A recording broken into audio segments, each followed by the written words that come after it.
संधि की जो घात है 5 है को सिद्ध करने जा रहे हैं हम। यानी जो स्वर संधि है वो 5 प्रकार की होती हैं।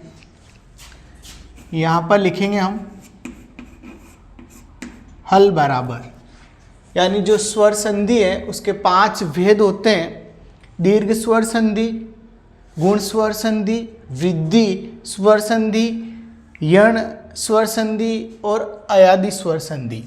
तो ये जो घात 5 है ये इसका अर्थ यही है कि इसके 5 प्रकार होते हैं या 5 भेद होते हैं।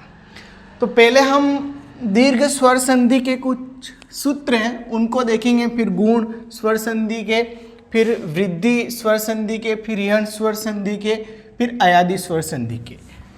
और इनके जो सूत्र है और भी सूत्र है, यानी इनके और भी सूत्र हैं जो हमने ये लिखे हैं 1 2 3 4 और भी इनके सूत्र है जो आने वाले अगले भाग में या अगले वीडियो में देखेंगे।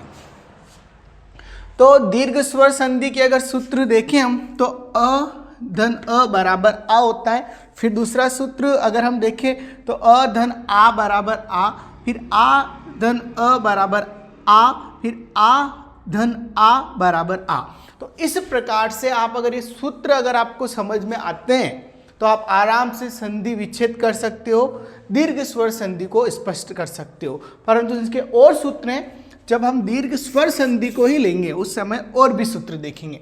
तो गुण स्वर संधि के भी सूत्र हैं अ धन ई ए, अ धन ई ए। तो इस प्रकार से ये सूत्र आप देख पा रहे हो। फिर वृद्धि स्वर संधि के अ धन ए, अ धन ए बराबर ए। तो इस प्रकार से देख सकते हो। फिर यण के ई धन अ य, ई धन आ या, फिर अयादि के ए धन अ य, ए धन आ य। तो इस प्रकार से जो सूत्र है इस सूत्र के माध्यम से ही हम स्वर संधि को स्पष्ट कर सकते हैं, समझ सकते हैं। पर इनके और भी सूत्र हैं जब हम देखेंगे अलग अलग को, जैसे दीर्घ स्वर संधि को देखेंगे, फिर गुण को, फिर वृद्धि को, फिर यण को, फिर अयादि को, उस समय सूत्र जो बचे हुए हैं उन सूत्र को लेंगे। अभी हमने केवल जो स्वर संधि के भेद हैं उनके नाम और थोड़े बहुत सूत्र समझने का प्रयास किया है। तो आने वाले जो समय में है दीर्घ स्वर संधि को हम पूरा जो सूत्र बचे हुए हैं उन सूत्र को देखने का प्रयास करेंगे। तो इस प्रकार हमने स्वर संधि की जो घात 5 लगी है उसको हमने सिद्ध किया है।